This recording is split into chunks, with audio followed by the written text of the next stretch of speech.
Hey, what's going on, everybody? This is Justin, and back again doing another review. And this time I'm actually going to be doing a review of 3 books. It's a 3-part series here. It's continuing on, but this is the first 3 parts.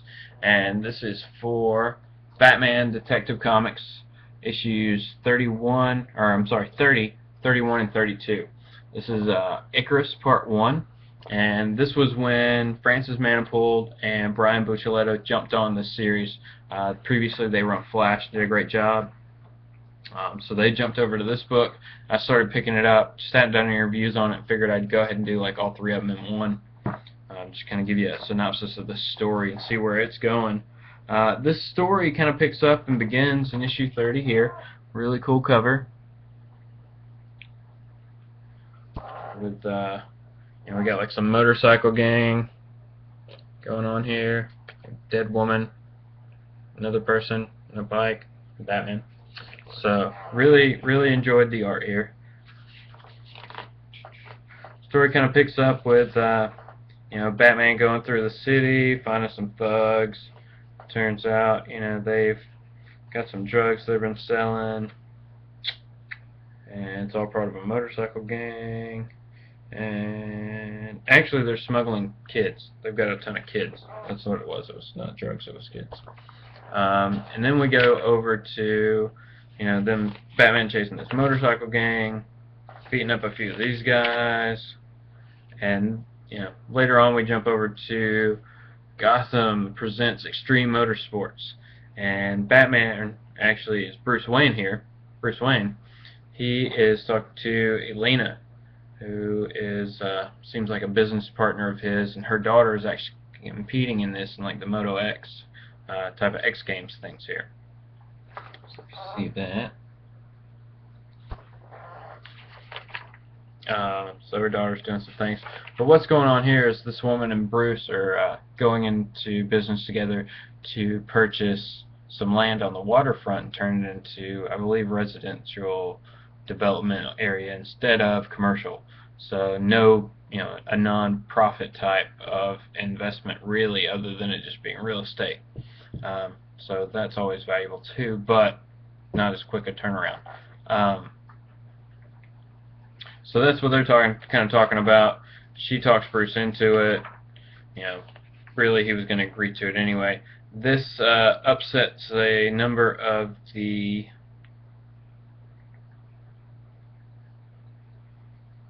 it's like a congressman and a mob boss are talking about it. That pisses them off. They're going back and forth through that. Then we get a good shot of Bruce in the Batcave working on Damian's motorcycle. Just talking about how much it meant to him, and he wants to keep it nice. Then all of a sudden we get the alarms tripped at the manor. There's been a security breach, a perimeter breach, and it's that woman that he's been talking to, and she's kind of on fire running through here, and she collapses in his arms and dies. I guess burns out. To be continued. So that was issue 30, Batman Detective Comics, Icarus Part 1. And next is Batman Detective Comics issue 31, Icarus Part 2. Nice tiger print here. Batman got some hands coming up, kind of tribal looking. So again, Francis Manpul, Brian Buccellato. This one kind of opens up with the police. Gotham PD is at Wayne Manor investigating. Talking about the woman who died, who showed up there. Harvey Bullock's here talking to Bruce, and thinks Bruce did it somehow, like they were having a party and he shot her up with this or whatever. Then he goes out as Batman. He's kind of retracing the steps that she took to get to the house, find out where she came from. Looks like somebody shot her up with this something that made her catch on fire, and that's what we find out, that it's Icarus. Icarus is what she was injected with. It's this drug, and apparently to take too much of it, it burns you out completely, apparently. So Batman's going to do the, said this should be simple: follow the drug, find the killer. So that's what he's doing. And then we have we go down to the Narrows, and it's over here. That's Black Orphan, Orphan Black. We got Batman dressed up as some, just a bum down here looking for some drugs, talking to a kid here. Harvey's over here, basically saying that it's Bruce Wayne, he killed her, blah blah blah blah. It seems like a setup to me. Jump through this one, and we go through and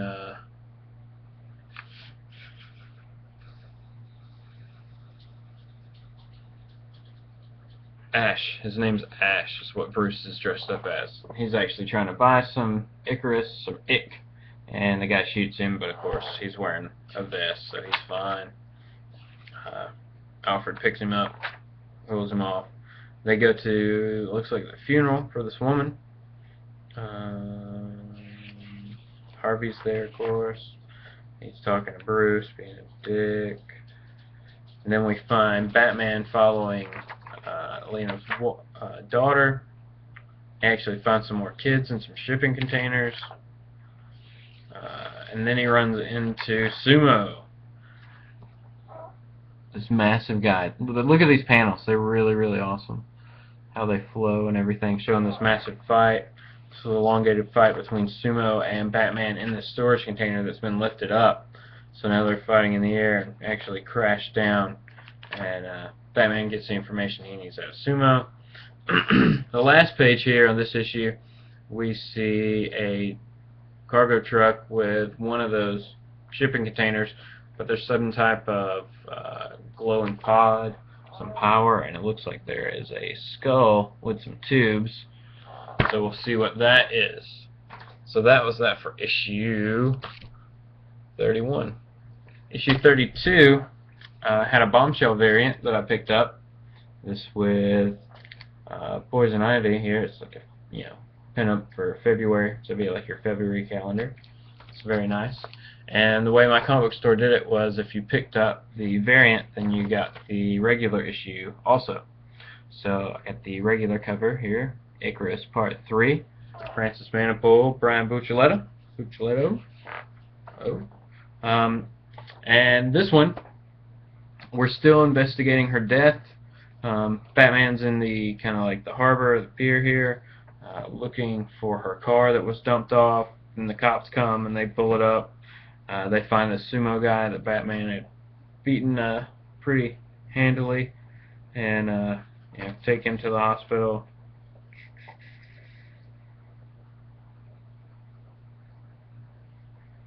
Harvey's just going over it, and he's saying that everything that he's thinking points to Bruce for some reason or another. I'm not sure why. Then we're following her daughter, and she is kind of walking on the pier. Batman shows up, talks to her, lets her know, like, look at this shot, or this shot. Look at this art. This is wonderful. Like the city in the background, Batman and her there on the pier. So great art, great story. And this is just Batman kind of sitting here talking to her, letting her know that he knows what she's going through. He's just giving her reassurance that he's going to take care of this and make sure that whoever did this is brought to justice. Next we flash over to Bullock's apartment, and it looks like Harvey has, I don't know, man, 1, 2, 3, 4, 5, 6, 7, 8, 9, 10, 11, 12, like 12 cats. It looks like Harvey has 12 cats.